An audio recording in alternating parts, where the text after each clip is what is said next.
Bueno, Yamila. Bueno, entonces empezamos la clase. Voy a compartir. Esperen que voy a poner a grabar. Estaba olvidando de grabar.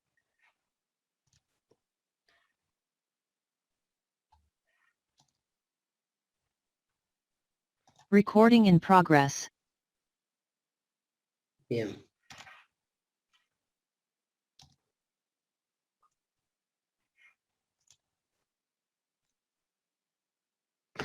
Bueno, nos quedan estos últimos tres temas. Son tres temas, pero son más cortitos.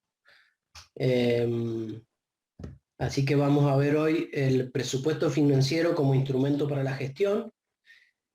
Y ahí, como siempre, les pido que tomen conocimientos que ya traen, así no arrancan de cero. Y en la unidad 2, cuando vimos proyecciones, tiene mucho que ver con esto, nada más que aquellas eran de más largo plazo y estas son de muy corto plazo, entonces vamos a ver las diferencias o de dónde provienen.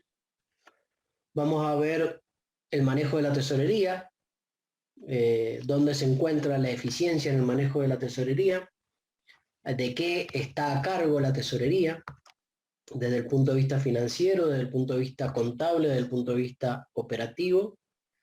Y por último, muy cortito, vamos a ver financiamiento de corto plazo, y de ahí también les pido que se tomen de la unidad 5, donde el profesor les ha dado toda la estructura de financiamiento. Por lo tanto, esto es simplemente un ejemplo más vinculado al corto plazo, pero todos los conceptos generales, diría, de presupuesto financiero están en la unidad 2 y todos los conceptos generales de financiamiento están en la unidad 5. Así que ya tienen un bastante camino recorrido al respecto. Entonces, bueno, como habíamos dicho en clases anteriores, y hoy les voy a mostrar un ejemplo para graficárselos con algo de la realidad, aprovechando que estamos justo en el periodo donde estamos haciendo el presupuesto. Decíamos que los presupuestos de venta y de producción derivan en distintos subpresupuestos que tienen que ver con el área de producción, como son el de materia prima, el de mano de obra, los gastos indirectos de fabricación, etcétera, hasta uno llegar a la generación operativa de fondos. Una vez que uno llega a la generación operativa de fondos, tiene que ver la parte financiera, o sea, de dónde vamos a obtener los fondos adicionales que son necesarios, por ejemplo, para completar la financiación, los impuestos, y a partir que uno tiene los impuestos, hace los presupuestos de capital de trabajo, y en definitiva lo que se hace después es el estado de resultado proyectado, el balance general presupuestado, y por último el flujo de efectivo presupuestado. En términos de corto plazo, este flujo de efectivo presupuestado, que no es muy diferente a aquel que vimos en la unidad 2, creo que la pregunta principal es que este flujo de efectivos, por ser de tan corto plazo, implica una coordinación. Y cuando hablamos de coordinación no hablamos de nada diferente a lo que ya veníamos viendo. ¿De qué tipo de coordinación hablamos? Focalizados en el corto plazo, estamos pensando en que tiene que haber una coordinación entre el momento en que las obligaciones se vuelven exigibles. Por lo tanto, en ese momento nosotros tenemos que haber hecho líquidos los activos para hacer frente a esas obligaciones. Entonces, piensen que este presupuesto de corto plazo, que proviene de un presupuesto de largo plazo, que supuestamente ya chequeó que generaba valor para la compañía, a los efectos del corto plazo lo que más tiene que ver y prever es esta coordinación entre los vencimientos de las deudas y las disponibilidades de los fondos. Claramente nosotros veníamos diciendo que si se vencen las deudas y no tenemos los fondos líquidos a disposición, entramos en incumplimiento y eso genera variados problemas. Por otro lado, si tenemos exceso de liquidez y no hay vencimientos, lo que nos genera es un problema de rentabilidad, porque tener fondos a disposición sin tenerlos invertidos en activos que son productivos, cuando no hay vencimientos, tampoco es una política financiera eficiente. Entonces, ¿cuáles son las características particulares de estas proyecciones financieras de corto plazo. En principio, claramente las decisiones de corto plazo son decisiones más sencillas que la de largo plazo. ¿Por qué decimos esto? Primero porque este tipo de decisiones se encuentran en un nivel jerárquico en el organigrama de la organización más abajo que las decisiones de largo plazo. No es lo mismo decidir dónde vamos a invertir, que vimos en el capítulo 2 y 4, que eran decisiones estructurales y estratégicas muy relevantes, que son decisiones que generalmente suelen ser tomadas por los órganos de administración de las sociedades anónimas, que es el directorio, o en algunos casos con sujetos a una aprobación de la asamblea, o sea, de los propietarios.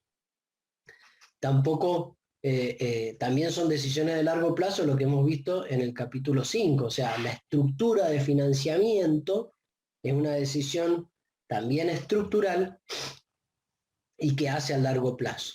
En cambio, en el corto plazo nosotros vamos a tomar decisiones de inversiones corrientes en muy cortito plazo, toma de préstamos de muy corto plazo, de rápida devolución, y el manejo eficiente, como decíamos, del capital de trabajo operativo, que está construido por los créditos por venta, los inventarios y las deudas con proveedores.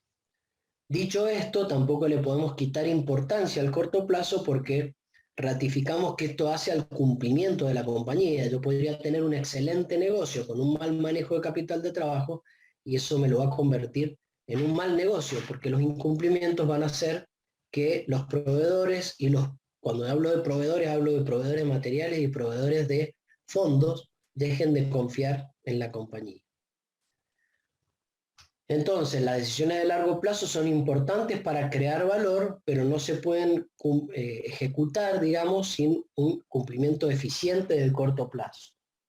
Implican, como decíamos recién, activos y pasivos con una vida muy corta y claramente, a diferencia de lo que veíamos en el capítulo 2, donde eran decisiones de inversiones difíciles de revertir, que yo le dé 15 días más a los clientes para pagarme, si veo que cometo un error, fácilmente puedo revertirlo en el mes siguiente y a los nuevos clientes acortarles el plazo de pago.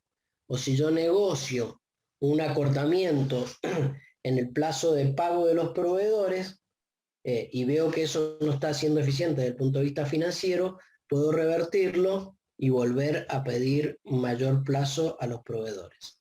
Entonces, claramente ustedes verán que son decisiones de la diaria, de todos los días.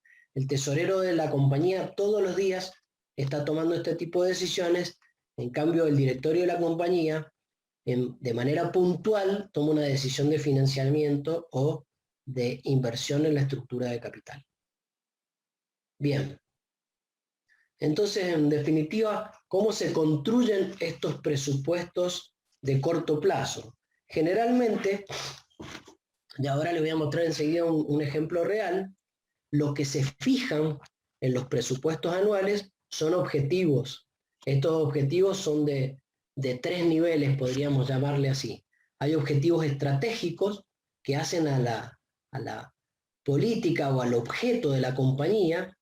Hay objetivos que le podríamos ya llamar más tácticos, que hacen a las políticas de manejo que llevan a cabo esas decisiones estratégicas, y hay objetivos que son directamente operativos, que tienen que ver ya con el cumplimiento en los estamentos más inferiores, digamos, de la organización, con las actividades productivas o de manejos de capital de trabajo. Entonces, una vez fijados esos objetivos, nosotros tenemos que plantear un presupuesto anual, y esto también lo recomiendo porque por lo menos uno de los principales problemas que tuve la primera vez que tuve que hacer esto era este concepto. Los presupuestos tienen que plantearse en términos físicos y en términos monetarios. O sea, si yo tengo un negocio que tiene que ver con la televisión por cable, no solo tengo que definir la tarifa que voy a cobrar por cliente, sino la cantidad de clientes a los cuales voy a servir. Este P por Q, este precio y cantidad, más allá que después nosotros en los balances lo único que estamos viendo son valores monetarios, en la definición presupuestaria siempre tienen que estar los precios por cantidades. La masa salarial de una compañía puede ser de 1.000 millones de pesos, pero tenemos que definir cuántas son las personas que nosotros vamos a tener a disposición para la ejecución de la operación de la compañía y cuáles van a ser los salarios que vamos a pagar. Entonces, fíjense que en cada uno de los elementos que ustedes ven en el estado de resultados, siempre hay un precio y hay una cantidad. Lo que pasa es que en los balances generalmente no se revelan las cantidades.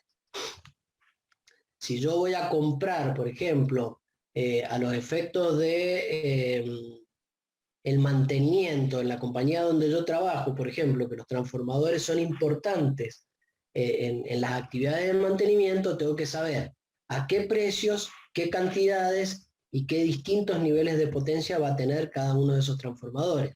De manera tal que cuando yo después haga la ejecución presupuestaria y yo no tengo una diferencia presupuestaria, pueda distinguir si las diferencias se me dan por los precios, porque compré más caro o más barato, o se me dan por las cantidades, porque yo adquirí más o menos unidades que las que estaba planificando.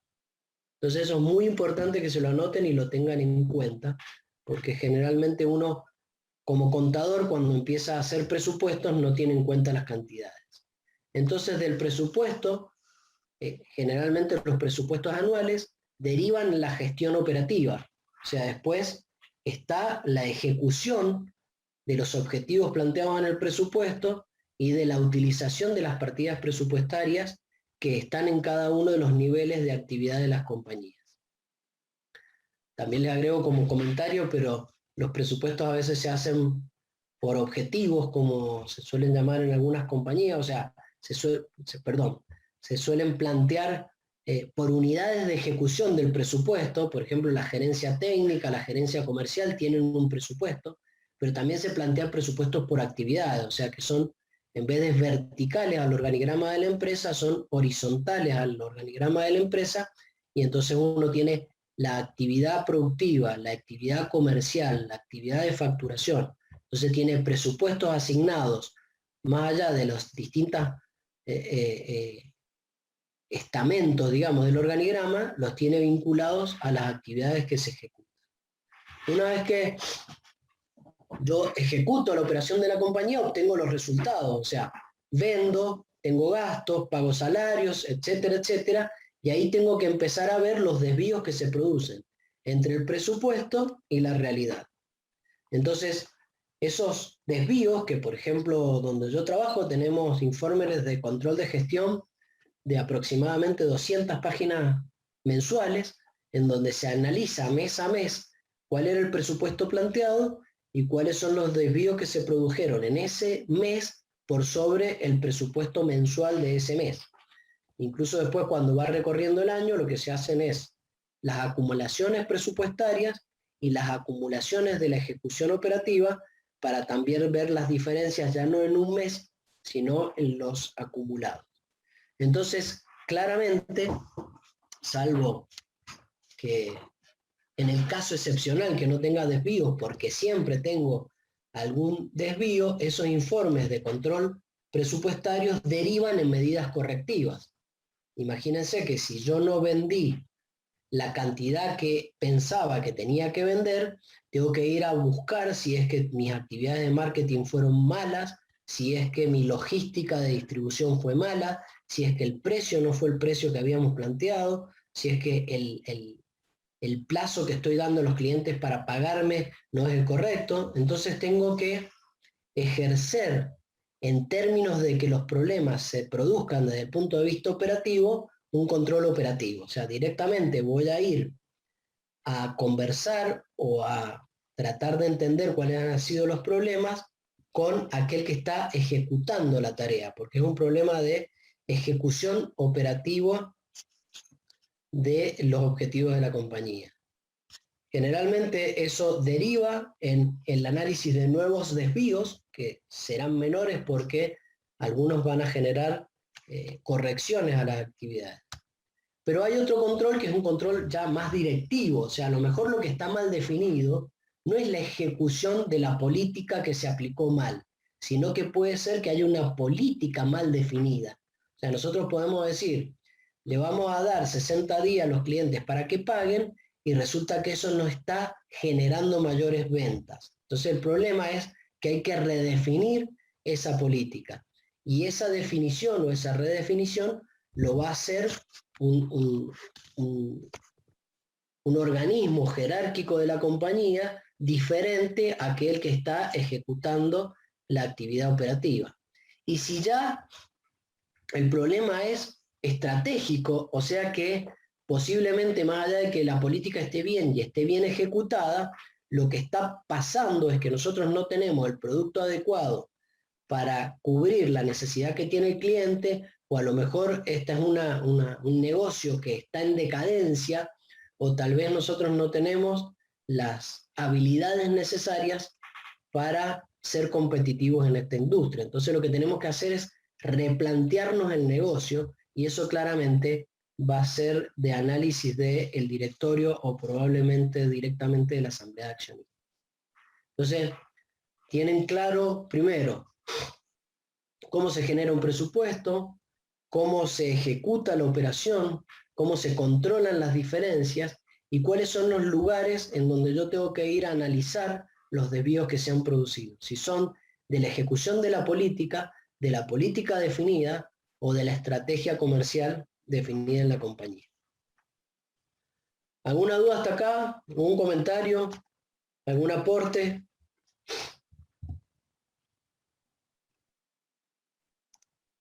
Profe, ¿No? yo Sí, tengo una duda en las inversiones de corto plazo. sí, ¿Son las equivalentes de efectivo o nada que ver? O sea, las que se denominan sí, equivalentes de efectivo.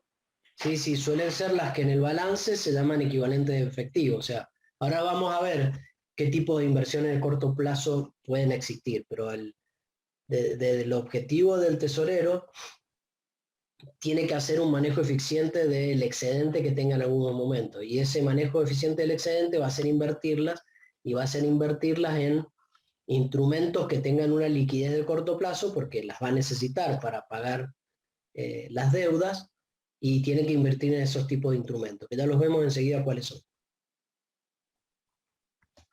Gracias, profe.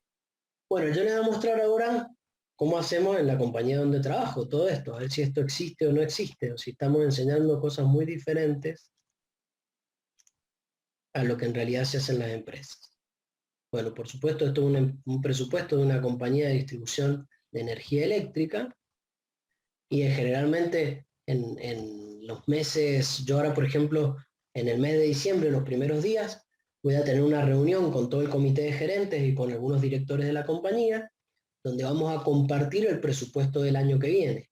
Entonces, generalmente uno explica el proceso presupuestario, que es eso que estamos viendo nosotros, hacemos un análisis del contexto o de los ejes estratégicos que vamos a tratar de conseguir durante el año siguiente. Se hace un detalle de los ingresos, un detalle de los gastos, un presupuesto de inversiones y conclusiones que después, una vez que discutimos todo eso en un grupo de gerentes, llevamos a aprobar al directorio. Entonces, fíjense cómo es el proceso presupuestario. Se los muestro para que vean que coincide con lo que estamos viendo. Generalmente, todo arranca con las variables macroeconómicas. En el caso particular nuestro, también con un análisis tarifario. ¿Pero qué son las variables macroeconómicas? Necesito saber el año que viene cuál va a ser la inflación, cuál va a ser el tipo de cambio, cuál va a ser el crecimiento del PBI y específicamente vinculado al negocio nuestro, cuál va a ser el crecimiento del consumo de energía y cuáles van a ser los polos específicos de consumo de energía eléctrica, y además analizar cuál va a ser la evolución tarifaria.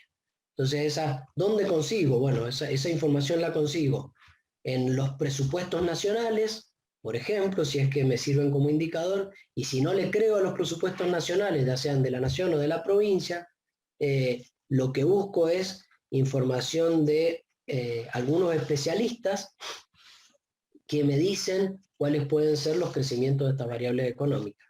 Y adicionalmente eso se contrasta con el mercado, porque hay instrumentos futuros que me muestran cuál puede ser el tipo de cambio, o instrumentos futuros que me muestran cuál puede ser la inflación o el crecimiento del PBI. Una vez que tengo eso, se hacen estimaciones de demanda, ya como les decía recién, ¿de qué demanda? Física. O sea, lo que tengo que saber es, más allá de cuál va a ser el precio, cuál va a ser la cantidad. En el caso específico nuestro vemos un tema muy, muy particular, que es la pérdida de energía, y con eso se hacen los presupuestos de ingresos. Entonces, fíjense cómo hablábamos de presupuestos de ingresos por un lado, y con eso obtenemos los ingresos. Una vez que tenemos los ingresos, tenemos que plantearnos cuáles son los gastos directos de esa venta. Por ejemplo, el impuesto a los débitos y créditos es un gasto que está vinculado a cuáles van a ser los ingresos y de qué manera voy a cobrar yo esa venta. Los incobrables, por ejemplo, son directos del presupuesto de ingresos. Entonces empiezo a definir gastos a través de la definición del presupuesto de ingresos. Después empiezo a buscar los presupuestos de gastos. Cada unidad operativa de la compañía, cada gerencia, tiene que decir cuáles son los gastos necesarios para llevar a cabo su actividad, y ahí se hace un chequeo de que los gastos apunten a los objetivos de la compañía y a la creación de valor. Se mira la masa salarial, porque es un gasto en el caso particular de esta actividad muy relevante. Entonces ahí se ven cuáles van a ser las negociaciones sindicales, cuáles van a ser las evoluciones salariales, si hay que tomar más gente o tomar menos gente, cuánta gente se va a jubilar, cómo va a ser el reemplazo de la gente que se vaya a jubilar.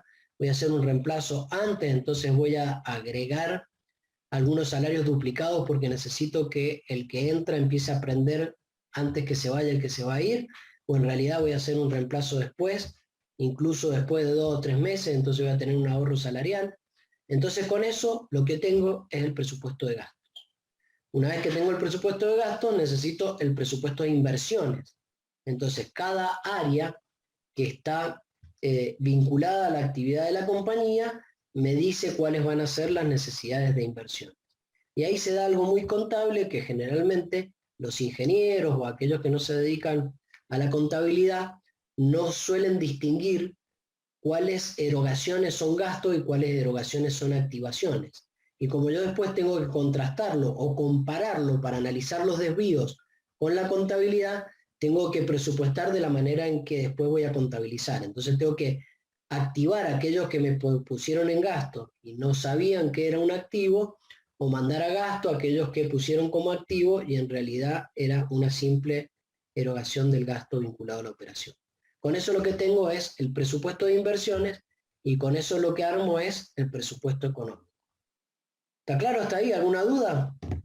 ¿Se entiende? Sí, profe, se entiende. Entonces, fíjense que el presupuesto económico me da lo que hemos aprendido como EBITDA, o sea, los ingresos menos los gastos, y todo en términos de devengamiento me va a estar dando la primera línea del estado de resultados.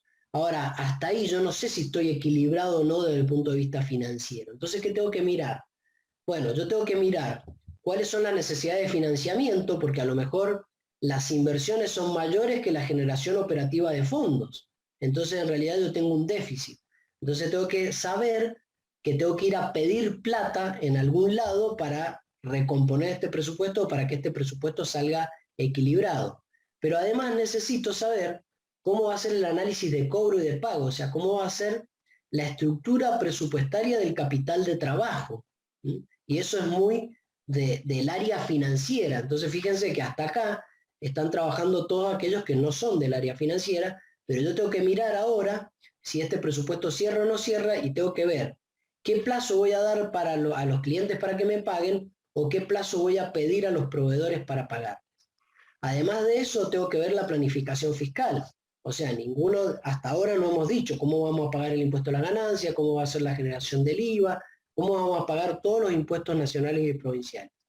Y muchas veces lo que tenemos son objetivos de gestión o tenemos compromisos financieros. Si, por ejemplo, nosotros hemos tomado un préstamo y el préstamo me impide, por ejemplo, invertir más de 10 millones de dólares, y acá me pasaron 12 millones de dólares, lo que yo voy a tener que hacer es decirle a la operación: no, desgraciadamente no podés invertir más de 10 millones de dólares porque me vas a acelerar la devolución del préstamo y me vas a hacer caer en default con el préstamo. Entonces, tenés un límite, hay un covenant, hay un compromiso que tenemos que cumplir de inversión.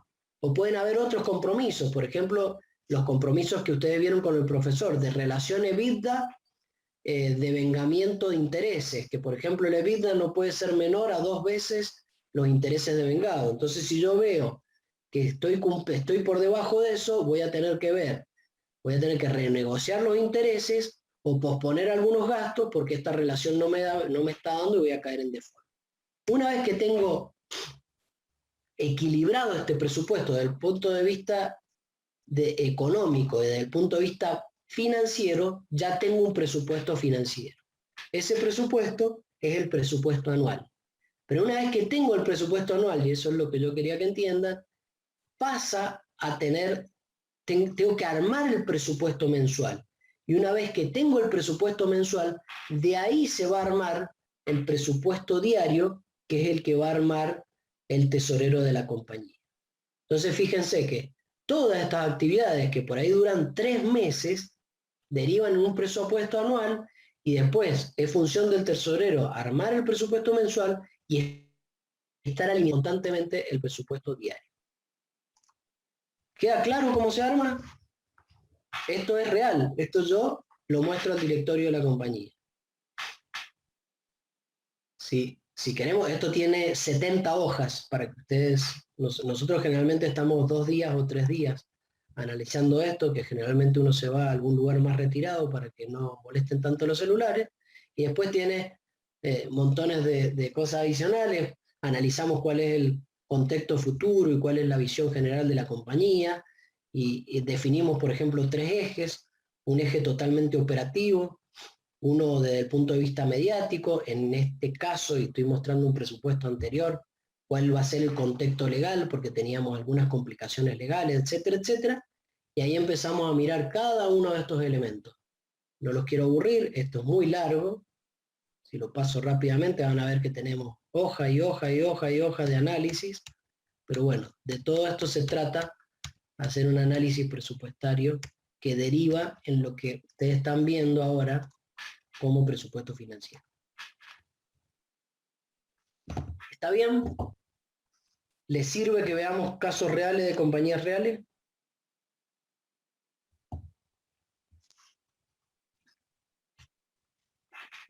Bueno, dicho esto, seguimos con la clase nuestra.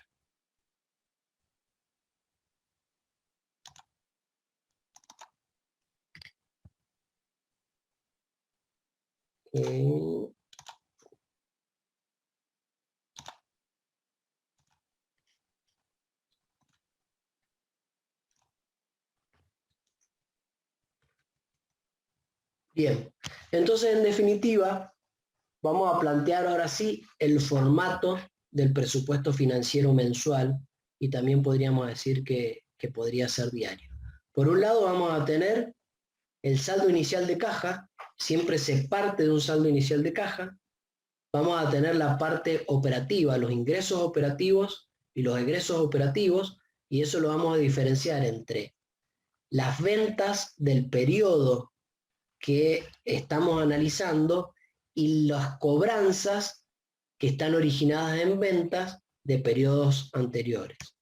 Lo mismo pasa con los egresos. Nosotros podemos tener egresos que se devengan y se pagan en este periodo, o podemos tener erogaciones vinculadas a proveedores que han surgido de compras de periodos anteriores. Entonces esto nos va a dar nuestra primera información relevante, que es la parte operativa, los ingresos operativos y los egresos operativos.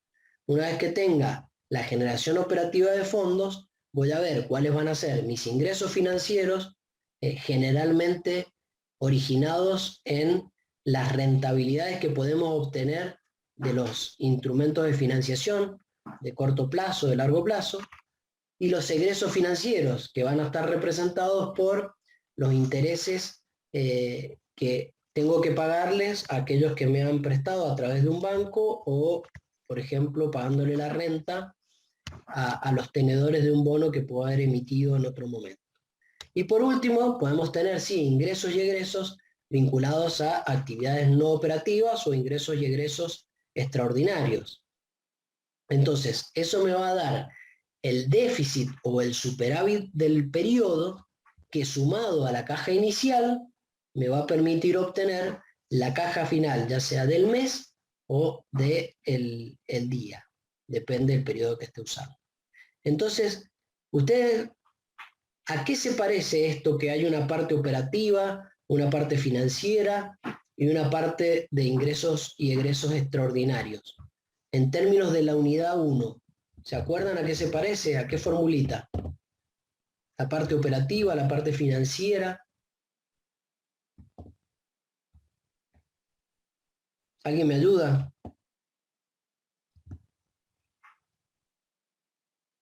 ¿Se acuerdan a qué se parece esto? Al flujo de fondos. Esto se parece a la fórmula de rentabilidad patrimonial.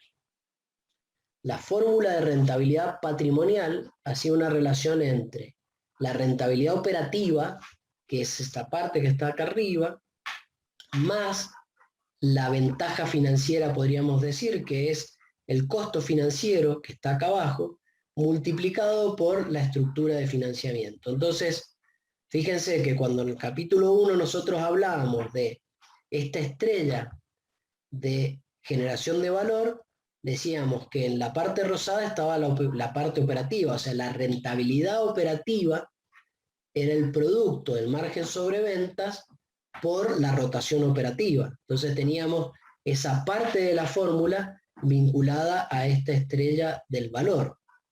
Por otro lado, decíamos que el costo financiero estaba en la segunda parte de esta fórmula y la estructura o el nivel de endeudamiento estaba en la última partecita de esta fórmula, que es la relación que hay entre el financiamiento del capital de terceros y el financiamiento del capital propio.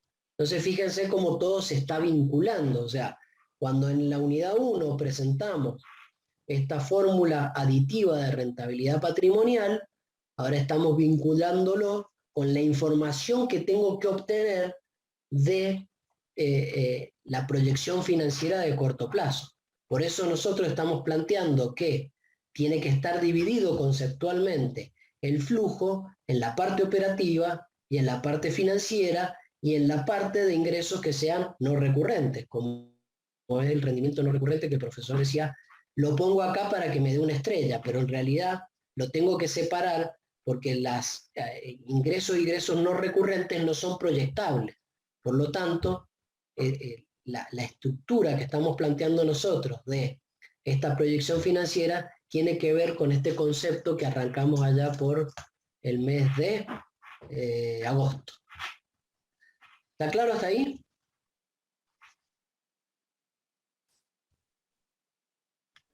Sí, profe. Bien, veamos un ejemplo. Al límite de insultarles la inteligencia, vamos a ver este ejemplo numérico, pero fíjense cómo la caja en el mes de enero arranca en 143, tenemos un total de ingresos de 2.128, que están representados por 223 de ventas del mes y 1.895 de cobranzas de ventas del mes anterior. Por lo tanto, tenemos 2.128 de ingresos, los egresos son los egresos los tenemos acá, los egresos son los saldos iniciales que estamos pagando más las compras presupuestadas de este año. En términos de salario tenemos lo mismo, los pagos de salarios del mes anterior, devengados en el mes anterior, y algunos pagos o anticipos que podemos haber hecho sobre salarios del propio mes que estamos analizando. Lo mismo ponemos con los impuestos, por lo tanto tenemos un flujo operativo que sumado al flujo no operativo. ¿Cuál es el flujo no operativo? El flujo no operativo es el que vincula todas las actividades de financiamiento. Por ejemplo, si liquido una inversión, cobro un plazo fijo, lo voy a poner acá. Si realizo una inversión, por ejemplo, pongo plata a un plazo fijo o compro un bono de corto plazo, y acá tengo las rentas de las inversiones existentes y puedo también tener las rentas de las inversiones que estoy realizando. Y por último, el flujo de las fuentes financieras, o sea, las contrataciones de préstamos, los pagos de préstamos o los intereses que voy a pagar por los préstamos que tengo existentes en este momento por los préstamos que voy a contratar. Y por último, la remuneración vinculada al aporte del capital propio a través de los dividendos, y probablemente también acá tendría que poner si es que tengo algunas cancelaciones de opciones o algunas emisiones de acciones que generalmente son un poco más raras. Entonces acá tenemos el flujo de fondos como ejemplo de lo que estábamos viendo recién. Esto está claro. Lo que generalmente uno se tendría que preguntar, si todo esto que estamos viendo tiene la misma probabilidad de ocurrencia. Como no tiene la misma probabilidad de ocurrencia y como está sometido a riesgos diferentes, por ejemplo, no es lo mismo proyectar cobrar una venta ya realizada que proyectar realizar una venta, porque hay un paso que ya está cumplido. En un caso solamente tengo que cobrar el crédito y en el segundo caso tengo que vender y cobrar el crédito. Entonces está sometido a más riesgo. Lo mismo pasa con los pagos. No es lo mismo decir que yo en el mes de marzo tengo que pagar un documento que se me vence, a decir que en el mes de marzo voy a comprar un material determinado y lo voy a pagar en efectivo. Porque si yo dejo de pagar el documento, tengo un incumplimiento. Ahora, puede ser que no tenga el dinero en el mes de marzo y lo que hago es dejar de comprar algo que iba a comprar. Entonces, fíjense que hay ingresos que tienen distintas probabilidades de ocurrencia y hay egresos que tienen distintas posibilidades de flexibilidad. O sea, hay egresos que yo voy a poder pasar para adelante porque no tengo el dinero, pero hay otros que no los voy a poder pasar por adelante porque lo que voy a tener es un incumplimiento. Entonces voy a calificar cada una de estas partidas vinculadas a la confiabilidad de uno de ingreso o la probabilidad de ocurrencia de un egreso. Entonces, en cuanto a la confiabilidad de un ingreso, tenemos ese grado de seguridad o ese riesgo que está vinculado a que se concrete ese ingreso en el periodo que está presupuestado. Con respecto a la ocurrencia de un egreso, y ahí metemos una palabrita que aprendimos en la unidad 4, es el grado de flexibilidad que tenemos para modificar el momento del pago. Entonces, vamos a tener ingresos y gastos definidos, otros que van a ser posibles y otros que van a ser directamente opcionales. Entonces, si yo hago una reclasificación de este presupuesto financiero que acabo de ver, voy a ver subtotales diferentes, voy a ver subtotales de ingresos y egresos definidos, de ingresos y egresos que tienen menos probabilidad de ocurrencia y más flexibilidad en cuanto al gasto, y algunos opcionales que voy a hacer en la medida que tenga excedentes de fondos. Entonces, fíjense, ¿qué tenemos como definido en términos de ingresos? ¿Qué es lo que yo tengo alta probabilidad de obtener como ingreso?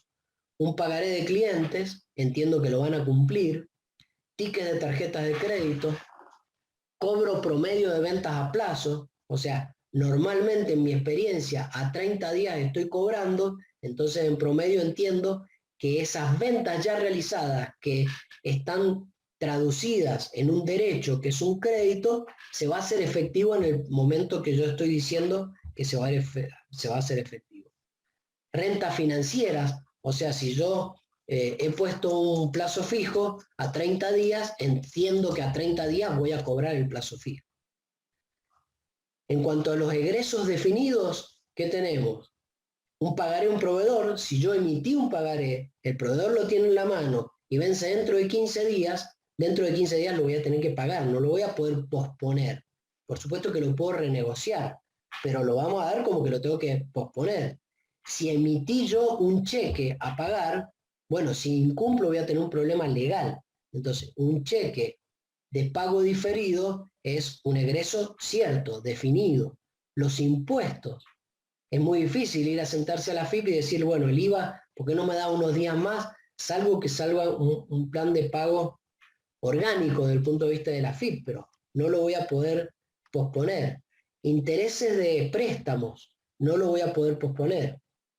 Entonces, por un lado estoy teniendo estos ingresos definidos y por otro lado estoy teniendo estos egresos que son totalmente inflexibles, no lo voy a poder posponer en ningún caso. Los sueldos, bueno, está bien, algunos creen que uno puede decirle a la persona que está trabajando, en vez de pagarte el 30, te voy a pagar el 2, en vez del 2 te voy a pagar el 5, en vez del 5 te voy a pagar el 15, pero es muy difícil sostener ese incumplimiento a largo plazo porque lo que va a pasar es que la persona se va a ir. En cuanto a ejemplos de ingresos posibles, son cobro de las restantes ventas, o sea, estoy diciendo que ya no voy a cobrar más ventas que ya están realizadas, que son un crédito, pero en realidad en un excedente del plazo promedio de cobro de todos los meses. Entonces eso está definido, seguro que lo voy a cobrar, y la verdad que no, es posible que lo cobre. O directamente cobro anticipado de venta a plazo, o sea, si yo ofrezco a los clientes algún beneficio porque me paguen antes, es probable que me paguen antes, pero es una decisión directamente del cliente. Puede ser que el cliente no tome ese beneficio que yo entiendo que está teniendo y que no me pague antes. En cuanto a los ingresos, compras al contado, ¿por qué? ¿Por qué hablamos de compras al contado? Bueno, porque ya puedo decidir no comprarla. Yo no puedo decidir no pagar algo. Lo que sí puedo decidir es no comprarlo, es no comprometerlo. Algunas contingencias o a la inversa, algunos pagos anticipados que yo pienso que puedo hacer porque tienen un beneficio financiero, pero en definitiva para captar ese beneficio financiero tengo que tener la plata. Entonces puedo decir, no, está bien, es muy beneficioso desde el punto de vista financiero, pero como no tengo la plata, lo voy a posponer ese pago. En cuanto a los opcionales que tengo, la liquidación de los instrumentos financieros de corto plazo, como puede ser la venta de un título que tengo en cartera o la ejecución del cobro de un money market, que son inversiones de muy corto plazo con la posibilidad de retirar la inversión 24 o 48 horas después de que anuncié el retiro. Préstamos, ¿por qué opcional? Porque yo el préstamo entiendo que lo voy a lograr, pero no es cierto o no puedo confiar con un alto grado de certeza que el banco me va a prestar la plata que le voy a ir a pedir. Y con respecto a los egresos, algunas promociones especiales, la publicidad, que tiene un impacto, pero no suele tener un impacto inmediato, la puedo posponer. Algunas inversiones financieras que pienso que voy a hacer, las puedo posponer. Algunas inversiones operativas que son beneficiosas, pero puede ser que no sean ultra necesarias, las puedo posponer, etcétera, etcétera, etcétera. Entonces, quiero que entiendan que estamos reclasificando el flujo de fondos o las proyecciones financieras en términos de ingresos definidos, posibles u opcionales. Entonces, volvemos a ver este flujo de fondos con subtotales diferentes.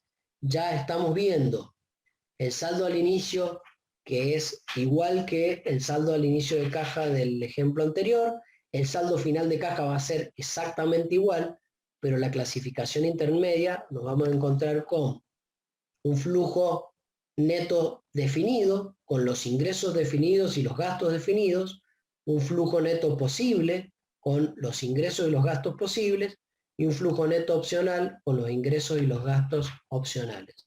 Entonces yo diré, ¿me está dando déficit el flujo de fondos posible? Sí, bueno, tengo un gran problema. Ahora, si me está dando déficit al nivel de flujo de fondos opcionales, yo tendré que ver cuál es mi manejo financiero que me permite esta flexibilidad que estoy mostrando en este flujo a los efectos de poder no entrar en incumplimientos y posponer algunos pagos o adelantar algún tipo de ingresos o posponer algún tipo de inversión. ¿Queda claro el concepto? ¿Cómo está reclasificada la proyección financiera? Sí, profe, quedó claro. Bien, entonces ustedes como tesoreros, sería bueno que cuando vayan a presentar una proyección financiera a la gerencia de administración y finanzas, lo presenten en estos términos para darle herramientas al gerente de administración y finanzas, decir, mira, en realidad, como está planteado hoy el presupuesto, el flujo me está dando negativo, pero tenemos algunas posibilidades de posponer algunos pagos sin entrar en incumplimiento o posponer algunas inversiones sin generarle problemas a la operación de la compañía. Bien.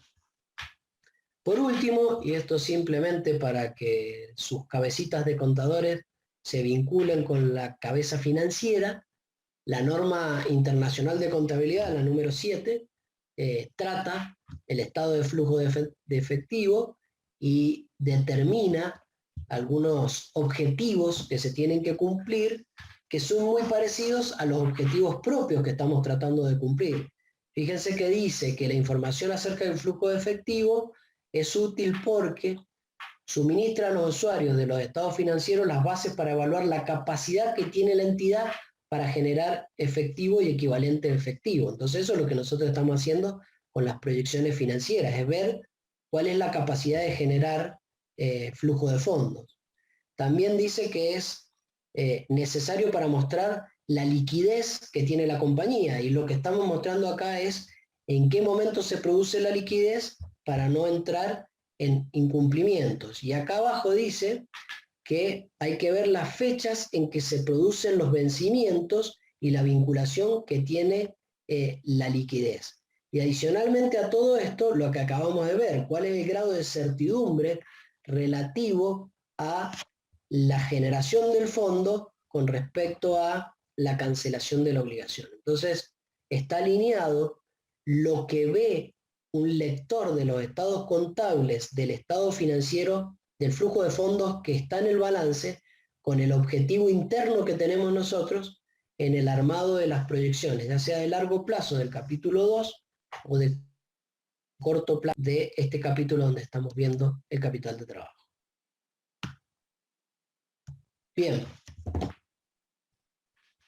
Hasta acá, proyecciones financieras. Ahora vamos a ver un poco la actividad que tiene un tesorero de una compañía. ¿Qué se imaginan que hace un tesorero de una compañía? A ver, ¿qué hace todos los días? Si ustedes estuviesen a cargo de una tesorería, ¿qué estarían haciendo todos los días? Pagando. Pagando, ¿qué más? Pagando claramente, es una actividad clara del tesorero. ¿Qué más?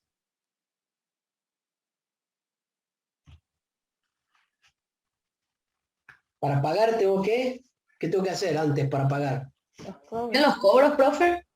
Tengo que cobrar. Entonces tiene las actividades del tesorero son claramente, por un lado cobrar, por el otro lado pagar.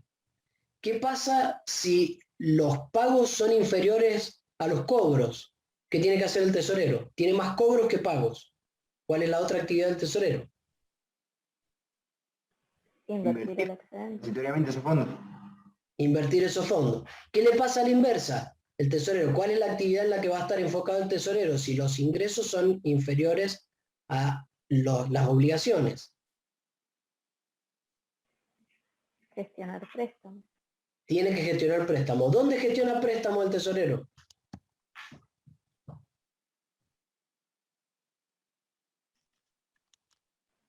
¿Dónde va y busca la plata? Busca la plata en los bancos, busca la plata en un amigo. ¿Dónde más busca la plata un tesorero?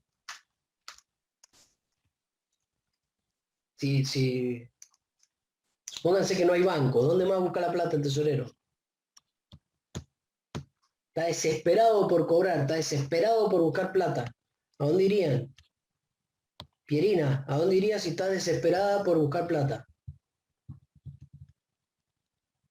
¿A dónde hay plata en el balance? Del lado izquierdo, ¿dónde hay plata?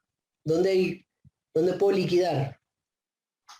A vender activos, profe. Vendo activos, perfecto.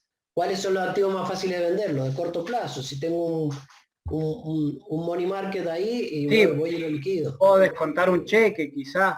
Descuento un cheque. ¿Qué más?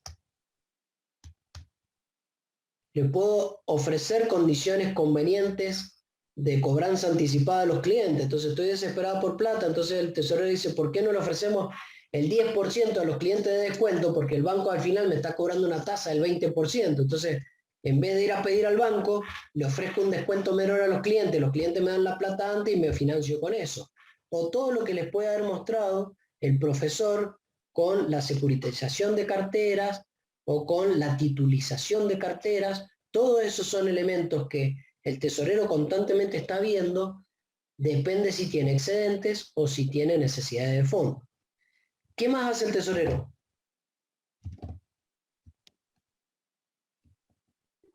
Si tiene exceso de liquidez, invertirla. Por Bien, ejemplo, cuando hacíamos el saldo final de caja, establecer un mínimo saldo final y el excedente invertirlo en un plazo fijo o algo así. perfecto, perfecto. ¿Qué más? ¿Contabiliza el tesorero?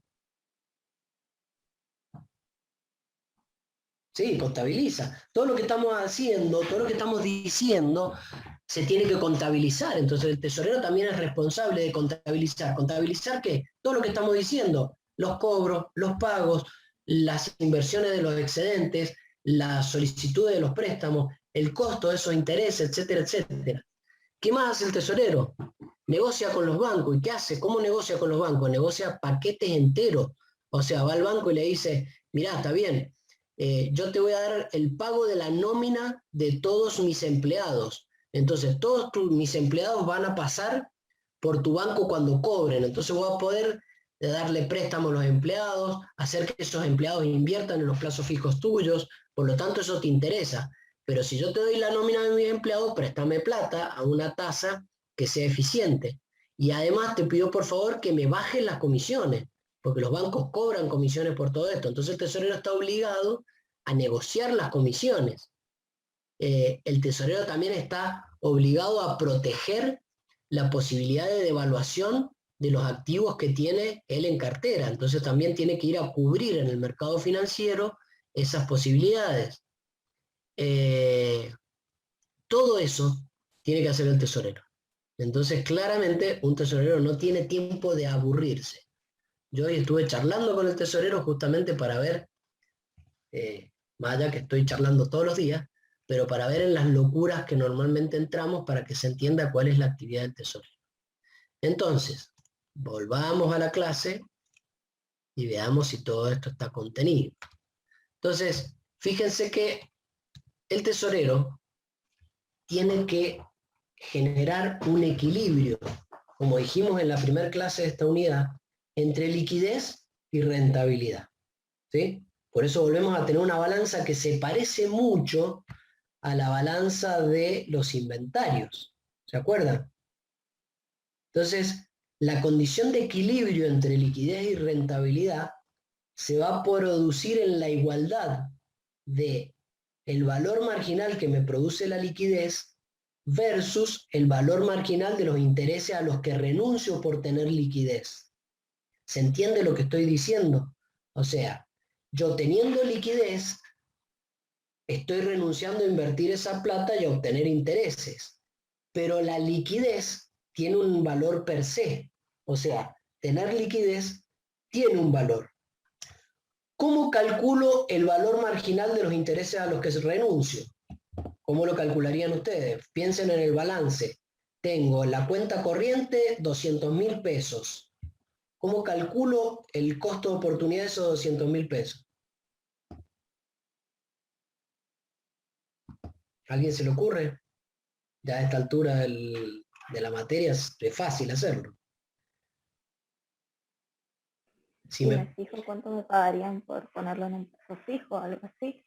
Claro, entonces digo, bueno, si la tasa es del 15% anual y yo tengo 200.000 pesos ahí constantemente, tengo 30.000 pesos de costo financiero. Entonces, cuando yo me pregunto, ¿cuál es el costo de esos intereses? Y tenemos 30.000 pesos por mes del costo de esos. Entonces, está claro cuál es el valor marginal de los intereses a los que estoy renunciando por privilegiar la liquidez.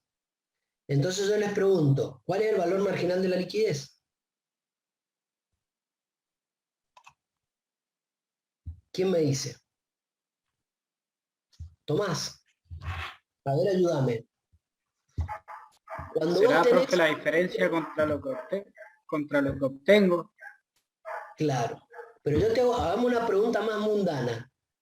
¿Para qué te metés plata en el bolsillo? ¿Por qué vos decís, tengo que andar con plata en el bolsillo? ¿Qué beneficio te da a vos tener plata en el bolsillo? Así, vos salís al shopping y tenés plata en el bolsillo. ¿Qué te permite esa plata en el bolsillo? Ahorrarme los costos financieros. Sí, pero más mundano.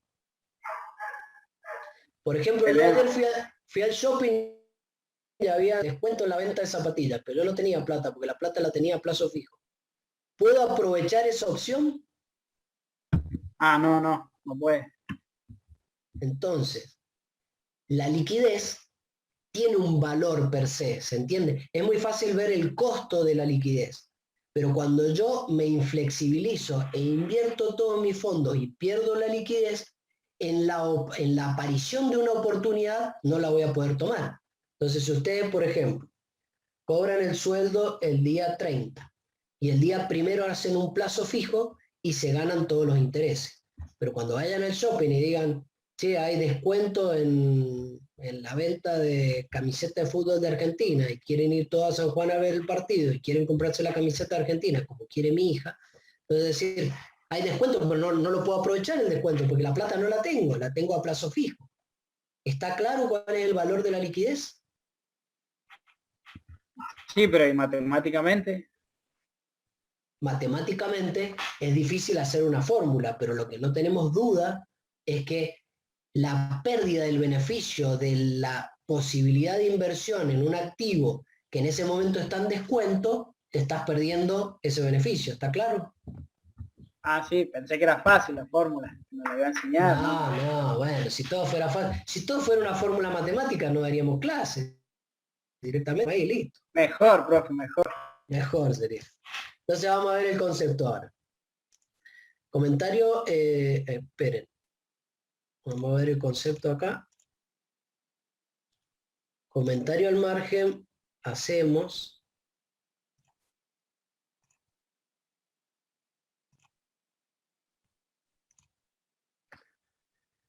Teniendo en cuenta que, fíjense que en definitiva, para el tesorero, el dinero es lo mismo que la materia prima para el director de producción. ¿Qué le pasa al director de producción? Si no tiene materia prima necesaria, va a generar un problema en el proceso productivo. ¿Está claro? Ahora, si tiene excedente de materia prima, está incurriendo en un costo financiero inapropiado. El dinero para el tesorero es lo mismo. Si el tesorero no tiene el dinero necesario, está frenando su proceso productivo, que sería el cumplimiento de las obligaciones que tiene que afrontar. Y si tiene dinero excedente, está incurriendo en un costo financiero exactamente igual que en el costo financiero que está incurriendo el gerente de producción cuando tiene un excedente de materia prima. Entonces, esos grafiquitos que hacíamos en el punto óptimo que me daba el nivel de inventario que tenía que tener, claramente yo podría hacer los mismos ejes, los mismos costos, con el punto óptimo del efectivo que puedo tener. Entonces, no lo vamos a dar porque es similar, pero tendría que pensar en eso. Entonces vamos a ir a el señor Keynes, que muchos lo conocerán de las materias vinculadas a la economía.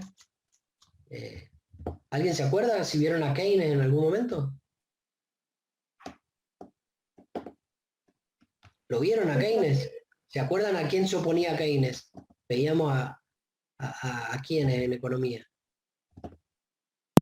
¿A los clásicos? No me acuerdo, profe, fue hace un montón.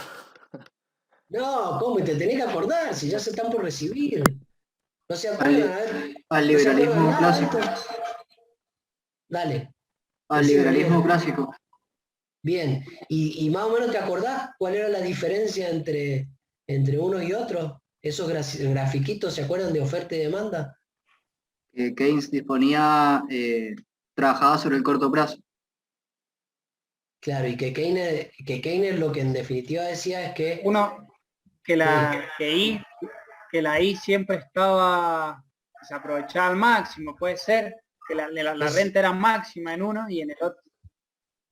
Claro, acuérdense que los clásicos hacían, bueno, yo no soy economista, pero bueno, de lo que me acuerdo, que los clásicos en realidad hacían análisis de oferta y demanda cuando no existía ociosidad en la economía. Entonces decían, cualquier aumento de demanda genera un aumento de precios, ¿sí? En cambio, Keynes decía, en condiciones de ociosidad, eso puede ser que no pase, porque hasta que no se dé el punto de la eliminación total de la ociosidad puede ser que aumentos de demanda no generen algunos aumentos de precio, ¿sí? Y Keynes tiene una frase financiera que a mí me gusta que dice que el mercado, cuando hablamos de mercados racionales y de mercados imperfectos, de mercados perfectos, Keynes dice que el mercado se puede mantener irracional más tiempo del cual yo me pueda mantener solvente. O sea, lo que dice Keynes es, al final del camino, el mercado va a tender a lo racional. Pero puede ser que yo necesite la plata antes, entonces la tenga que retirar porque no tengo la solvencia necesaria para esperar que el mercado termine haciendo aquello que yo creo que tenía que hacer. Entonces, desde el punto de vista financiero, generalmente es una frase que a mí me gusta y que vincula los mercados perfectos y los mercados imperfectos. Entonces, bueno, hoy estoy divagante. Esta mañana lo dije en una reunión y se ve que sigo divagando. Veamos qué dice Keynes ya referido a la liquidez, que es lo que en este caso nos está importando. Entonces, liquidez, dice que Keynes que la liquidez tiene un valor y que ese valor está vinculado a distintos elementos. Uno como motivo de transacción. Entonces, lo que dice Keynes es, teniendo en cuenta que el medio de pago universal es el dinero, para hacer transacciones yo tengo que tener liquidez disponible. Entonces, desde el punto de vista de las transacciones, tiene un valor la liquidez y es un poquito lo que acabamos de ver. Otro es motivo de precaución, o sea, teniendo en cuenta que las obligaciones futuras pueden ser inciertas, hay que retener algunas cantidades de efectivo líquido para cubrir emergencias, que creo que es un poco lo que dijeron recién, no me acuerdo si lo dijo, alguno de ustedes lo dijo.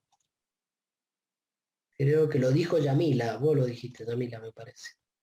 Entonces vos dijiste en algún momento, y necesito un efectivo mínimo necesario, o sea que tengo que definir, porque si las cosas no se producen como entiendo que se iban a desarrollar, la manera de cubrir esas diferencias es con el efectivo. Y el último motivo es el de especulación, o sea, el que estábamos diciendo ahora, porque se pueden producir oportunidades de adquisición, por ejemplo, en un momento, la materia prima que yo necesito para mi proceso productivo, por alguna razón en particular, me ofrecen grandes stocks con grandes descuentos. Yo lo voy a poder aprovechar en la medida que tenga la liquidez a disposición. Entonces, si eso se entendió, yo tengo, desde el punto de vista, como decía Tomás recién, pero necesito una fórmula de este lado. Bueno, de este lado no tengo una fórmula. Podría decir el descuento que me perdí, la transacción que no pude realizar o el problema en el que yo entré por no tener un poquito de excedente de efectivo para afrontar contingencias que me pueden aparecer en cualquier momento. Entonces, si volvemos para atrás, del lado de la balanza, el costo marginal de los intereses está claro, del lado de la balanza, perdónenme, estoy desprolijo, de la liquidez, el valor de la liquidez está dado por los conceptos estos que está trayéndonos acá a nosotros el amigo Keynes. ¿Está claro?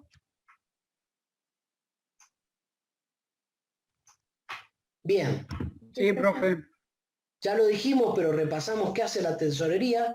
La tesorería gestiona los cobros, procurando la transformación en líquido de los distintos medios de pago, o sea, no solo va a cobrar tratando de cobrar en efectivo, sino que una vez que tenga los medios de pago que no se parecen al efectivo, los va a tratar de transformar en efectivo, tal como dijeron recién, por ejemplo, yendo a descontar un cheque. Por otro lado, aparte de realizar los cobros, tiene que realizar los pagos a los proveedores utilizando distintos medios de pago. Y acá, conceptualmente, tengo que ampliar el plazo del medio de pago. Entonces, por eso ustedes habrán visto que algunos pagan con un cheque y esos cheques a veces no son de la misma jurisdicción, entonces yo no veo la acreditación en el momento, sino que veo la acreditación 48 horas después de que deposito el cheque, etcétera, etcétera. Todas esas son herramientas que utilizan los tesoreros para ampliar esa diferencia que se encuentra entre los pagos y los cobros. Y además de eso tiene que ser eficiente, por eso hoy hay instituciones que, por ejemplo, generan los pagos a proveedores. Lo que hace el tesorero al principio del día es, le manda un listado al banco y el banco va acreditando en cada una de las cuentas de los proveedores que le está dando la instrucción el tesorero que tiene que pagar. Entonces, no solo del medio de pago desde el punto de vista financiero, sino el medio de pago desde el punto de vista operativo, con toda la tecnología que hoy tenemos a disposición. Tiene que contabilizar todas las operaciones, los cobros, los pagos, las transferencias, los intereses. A veces, imagínense que hay empresas que manejan 15, 20 bancos y cada banco tiene distintas cuentas bancarias. Entonces, las conciliaciones bancarias, las imputaciones de los pagos, en una empresa que tiene 450.000 clientes como la que yo trabajo, si se hace mal la imputación del cobro de esos clientes, la actividad comercial posterior al incumplimiento se produce de manera desordenada. Entonces tiene que estar perfectamente imputado el cobro y perfectamente imputado el pago. Control del cumplimiento de las condiciones pactadas con los bancos, teniendo en cuenta las comisiones, etcétera, etcétera. Control de las liquidaciones de intereses, cuando los bancos nos cobran o nos pagan intereses, tengo que ver que esté correspondido con los contratos que he firmado de manera previa. Gestión y cobertura del riesgo de las divisas, como decíamos recién. Negociar las comisiones, gestionar las inversiones corrientes, y eso generalmente se puede dar a través del mismo tesorero o a través de la tercerización de estas actividades. Entonces, cuando las tesorerías tienen grandes excedentes de fondos, se necesita una altísima especialización y tener la cabeza puesta en la rentabilización de esos fondos. Entonces, a lo mejor el tesorero que está todo el día pagando, cobrando y contabilizando no lo puede hacer, entonces tercerizo esa actividad y tengo un banco, una compañía o una persona o 3 o 4 personas que directamente se van a encargar del manejo de las inversiones de corto plazo. Los instrumentos usuales en los que se invierte, Silvana, que me había preguntado, los excedentes de fondos, teniendo en cuenta el corto plazo, pueden ser cajas de ahorro remuneradas. Entonces negocio con el banco que la plata no la tengo en una cuenta corriente, sino que la tengo en una caja de ahorro, y esa caja de ahorro, teniendo en cuenta las magnitudes de dinero que yo puedo tener en distintos momentos del mes, que me sea remunerada a una tasa que negocio. Plazos fijos tradicionales, plazos fijos de cobros anticipados. Te habrán visto que yo puedo hacer un plazo fijo a 180 días y a partir de los 60 días puedo hacer un cobro anticipado, por supuesto descontando los intereses no devengados. Pero eso me permite rentabilizar los excedentes de corto plazo y otorgarme liquidez por lo menos a partir de los 60 días, que es cuando preveo que lo puedo llegar a utilizar. Fondos comunes de inversión, que como sabrán, se invierten en fondos que son propietarios de distintos instrumentos que son de muy corto plazo, y la liquidez de esos fondos generalmente me permite salirme del fondo y obtener la plata nuevamente con 24 o 48 horas de anticipación, depende de la calidad del fondo. Letras del Tesoro, los estados y a veces en algunos países hasta los ministerios de Hacienda emiten letras de muy cortito plazo, de 30 días, de 15 días, de 60 días, con tasas de corto plazo, y podría adquirir esas letras que pertenecen a los estados nacionales o provinciales y obtener la renta por ese tiempo y hacerme la liquidez otra vez en el corto plazo. O directamente títulos de organismos públicos o privados, o cualquier otra inversión de corto plazo que se nos pueda estar pasando y que a ustedes seguramente se les va a estar ocurriendo. Entonces ahí queda claro, Silvana, ¿cuáles son los instrumentos en los cuales puede invertir el tesorero en el corto plazo? Sí, profe, clarísimo. Bueno, bien. Entonces, visto esto, las actividades del tesorero son estos 4 cuadritos que ustedes estaban viendo ahí: el celeste, el rosado, el amarillo y el verde. El celeste es toda esta actividad vinculada a las presupuestaciones anuales, a los presupuestos financieros mensuales, a los presupuestos semanales y directamente a los presupuestos diarios. O sea, así como el martillo es la herramienta del carpintero, la proyección financiera de cortísimo plazo es la herramienta con la cual cuenta el tesorero. Por otro lado, tiene que gestionar los medios de pago de los clientes y gestionar los medios de pago de los proveedores. Entonces lo que va a tratar es de reducir ese flotante. ¿Cuál es el flotante? La diferencia entre que le cobro al cliente y le pago al proveedor. Entonces voy a tratar de reducir ese flotante. ¿Cómo voy a reducir el flotante? Convirtiendo en líquido lo más rápido posible el instrumento de cobro y convirtiendo en exigible o en salida de fondos el instrumento de pago al proveedor lo más tarde posible. Entonces con eso voy a reducir los flotantes de cobro y voy a ampliar los flotantes de pago. Una vez que yo estoy generando toda esta gestión, lo que estoy haciendo es operando por sobre los presupuestos que están planteados. Entonces lo que voy a hacer es comparar la gestión operativa versus el presupuesto financiero y de ahí ver las correcciones que tengo que hacer y cuál va a ser en definitiva la caja disponible después de que opere durante todo el día o durante todo el mes. Una vez que opere, me van a quedar necesidades de financiamiento o excedentes a los fines de la inversión. Cuando tenga esos excedentes o esas necesidades, voy a tener inversiones financieras que surgen de los excedentes, negociaciones de los medios de pago a los clientes cuando necesite hacerme de esos fondos, gestiones de cobertura, disponibilidad y utilización de créditos que puedo, por ejemplo, yo puedo tener a disposición emitir, digamos, en descubierto. O sea, puedo tener un acuerdo previo con el banco de emitir en descubierto, entonces voy a utilizar esa posibilidad. Contratación de crédito, o sea, directamente cuando tenga una necesidad de fondo tengo que ir al banco y pedirle plata. En alguna época no tan lejana, uno pedía ir a pedir, yo he ido a negociar 4 o 5 millones de dólares por 7 días o por 15 días que cubrían, digamos, la tesorería en ese plazo, y eso existía. Hoy el mercado financiero está tan desaparecido que es muy difícil, pero existía y esas tasas eran variables en la segunda número del decimal semana a semana, entonces uno veía cuándo pedía la plata y cuándo no la pedía, o directamente con la emisión de papeles comerciales. Yo puedo emitir un documento a través de la empresa a cortísimo plazo con un monto de descuentos, y lo que va a pasar es que el que me lo compre se va a ganar una renta y yo voy a recibir, por ejemplo, 90 pesos hoy por un documento que voy a devolver dentro de 2 meses de 100 pesos. Entonces esto no tiene un interés aparente, pero sí tiene un interés en el descuento comercial de la venta de ese papel. ¿Alguna duda sobre el manejo de la tesorería?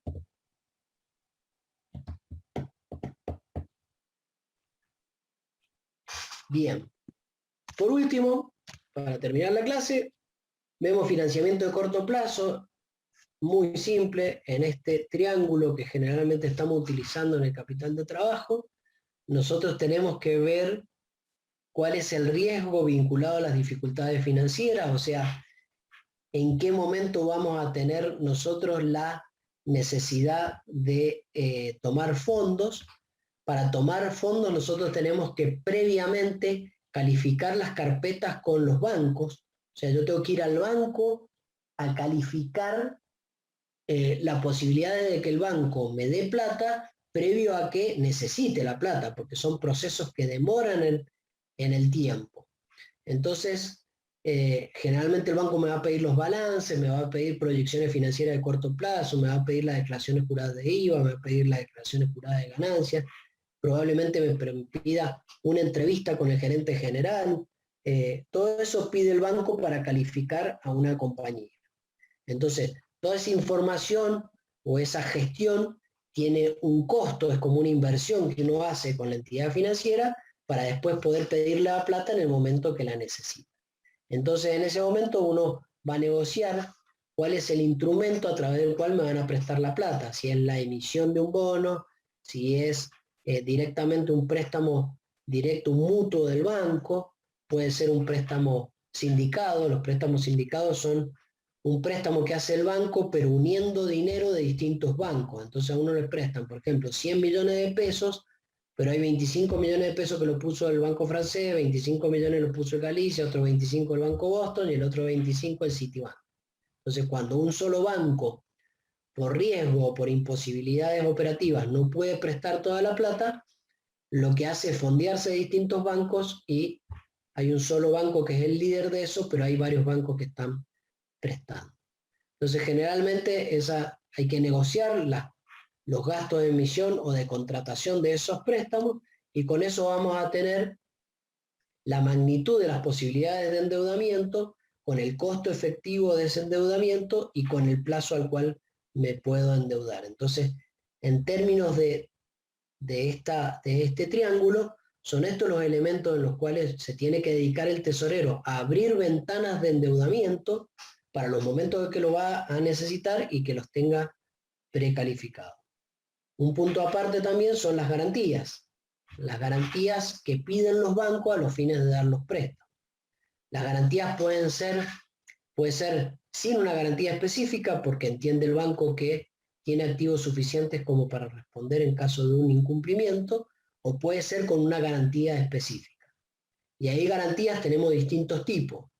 Garantías personales, o sea que tengo que respaldar el préstamo de la compañía con una firma, por ejemplo, de los accionistas. Entonces no solo me piden que garantice la sociedad anónima que está pidiendo la plata, sino que los accionistas también se comprometan en el pago. Las garantías pueden ser reales, ustedes ya saben que hay prendas, que hay hipotecas. Esas garantías reales pueden ser fijas, como las que acabo de nombrar, o directamente flotantes, por ejemplo, sobre el total de inventario que tiene la compañía a disposición de la venta. Es flotante porque no es vinculado a uno de esos activos específicamente, pero sí está vinculado a la tenencia de esos activos en la vida de la compañía.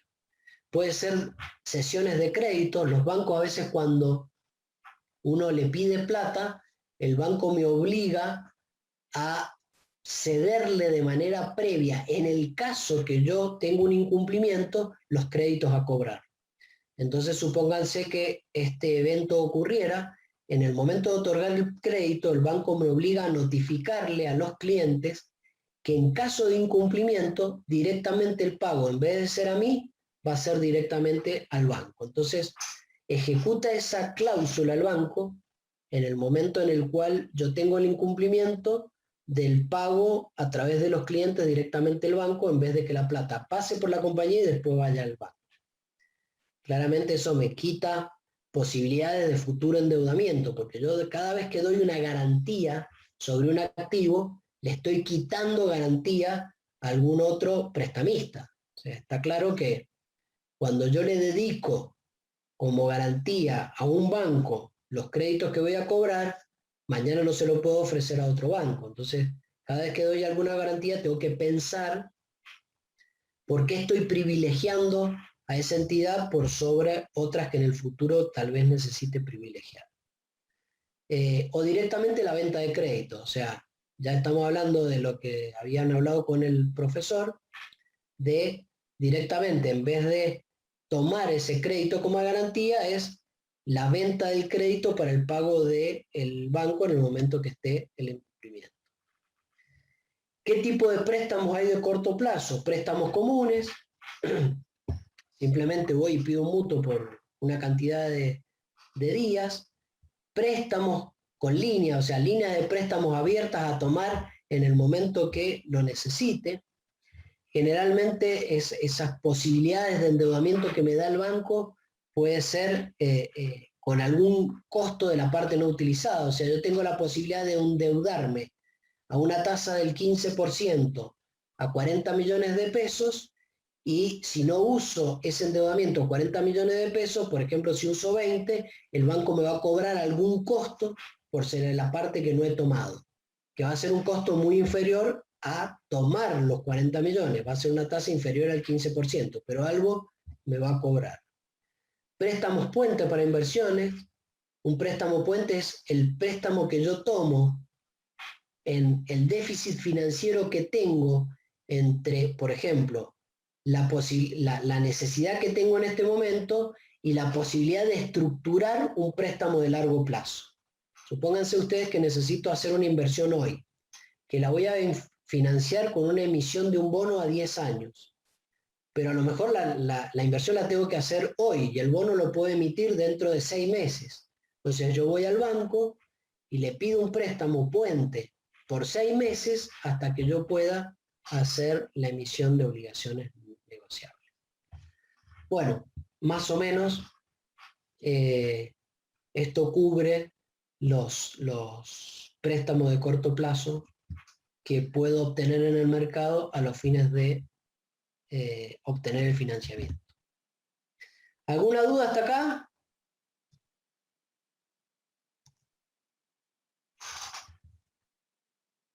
¿Nada? No, profe. ¿Todo reclaro? Bueno, cerramos la clase resumiendo lo que hemos visto hasta ahora.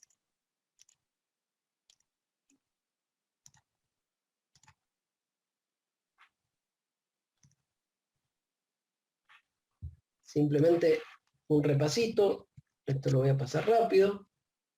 Focalicemos en que hemos visto todos los conceptos vinculados al capital de trabajo.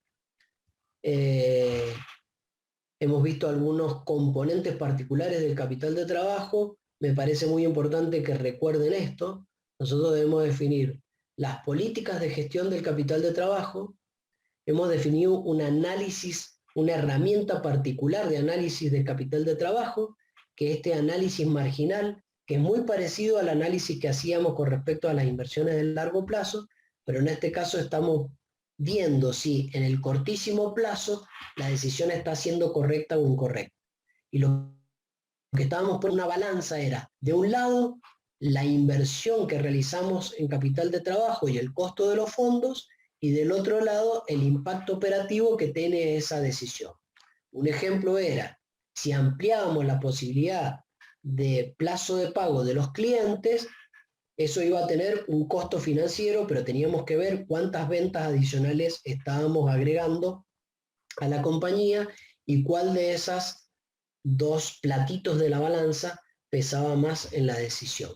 Y decíamos que la validez de este tipo de análisis siempre se da teniendo en cuenta que la probabilidad asignada a la ocurrencia de los eventos futuros tenía que ser lo bastante cierta, y veíamos que era bastante sensible.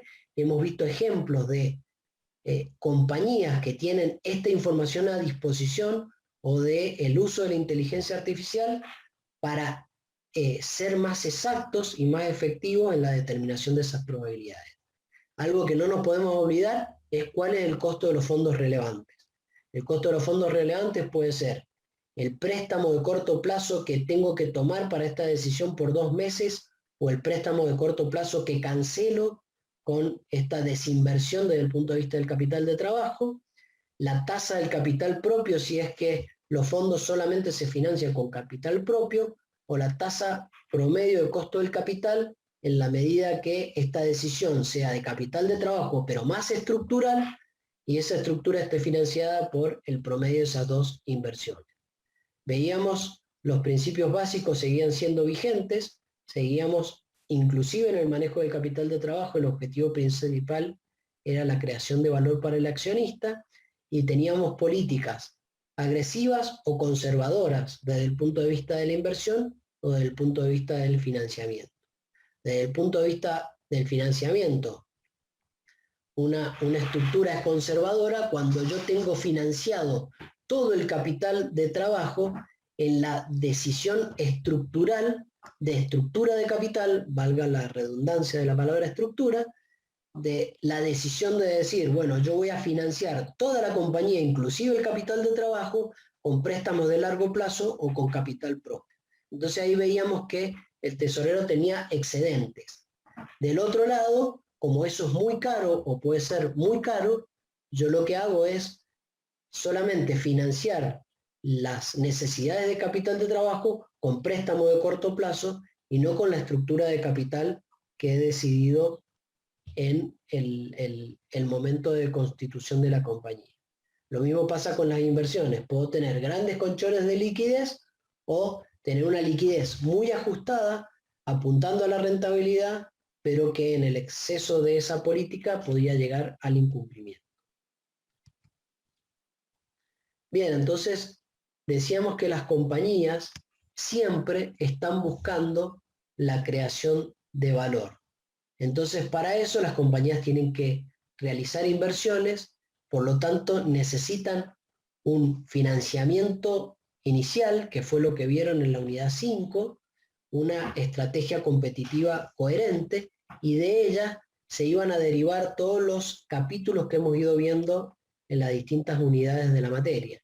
Entonces vemos cómo se van tomando las decisiones de gestión de esos recursos, cómo se obtienen los resultados estratégicos y con eso se revisa la estrategia, y cuando la empresa tenía un potencial de crecimiento, y ahí caemos al G de crecimiento que vieron tanto en el capítulo respectivo, cómo se obtienen, cómo se detectan nuevas posibilidades de negocio y cómo se hace que esas compañías crezcan. Pero toda esta estructura de capital solamente se puede ejecutar con la gestión cotidiana del capital de trabajo, pagando, cobrando y haciendo un uso eficiente de los excedentes. Bien. En la unidad que viene, ¿qué van a ver? La unidad que viene van a ver transferencia de control de la empresa. ¿Qué es transferencia de control? Es una forma en la que el propietario de la empresa puede hacer el efectivo el valor a través de una transacción. O sea, yo estoy creando un negocio para que me genere valor per se, o para en algún momento transferirle a otra persona este flujo de fondos y hacerme de un valor actual neto que estoy entendiendo es superior al flujo de fondos que yo estoy transfiriendo. Entonces, como vemos en finanzas, constantemente estamos haciendo intercambios de flujos futuros de fondos versus valores actuales netos, o a la inversa, vendiendo un valor actual neto, comprando un flujo futuro de fondos que ambas partes de la negociación entienden que son beneficiosas para cada uno de ellos. Entonces, en el capítulo que viene van a cerrar todos estos conceptos, ya así evaluando un negocio y analizando cómo son las negociaciones de transferencia de estos negocios. Bueno, muy bien, estimados. Hasta acá la penúltima unidad. Les repito que Recording stopped. el día de mañana no tenemos clases. El día lunes a las 4 de la tarde vamos a abrir un horario de consulta para todo lo que necesiten confirmar antes del parcial. Y el día lunes, miércoles, el jueves el parcial, creo, ¿no? A las 6 de la tarde. Así que bueno, pónganse a estudiar, lean bien las guías, lean la información que está de respaldo de las guías, hagan los exámenes y les va a ir bien seguramente en el parcial, especialmente a todos los que cursan. La consulta va a ser virtual, no presencial. Ya el profe va a poner en Econet una referencia de Meet para que ustedes se metan y hagan las preguntas que quieran hacer. Bueno, ya no los voy a ver dándoles clase, los voy a ver en el examen y los voy a ver por ahí en la profesión o en la vida. ¿Alguien quería preguntar algo? Sí, profe, yo quería consultarle si los que rendimos virtuales el mismo mecanismo que en el primer parcial. Sí, va a ser igual. Todo igual, a las 6 el jueves. Sí, los que estén exceptuados o sea, la regla general es que van a rendir presencial, salvo aquellos que estén exceptuados, y el mecanismo va a ser muy similar al del primer parcial. Gracias, profe, nos vemos. De hecho, no sé si nos vieron, pero en el primer parcial estábamos presencial, pero abrimos ahí un Meet virtual por si necesitaban hacer algún tipo de pregunta. Bueno, chicos, cuídense, que todavía hay que cuidarse de la pandemia y que les vaya muy bien y nos vemos. Gracias a ustedes. Chao, profe, nos vemos. Chau, chau, que anden bien.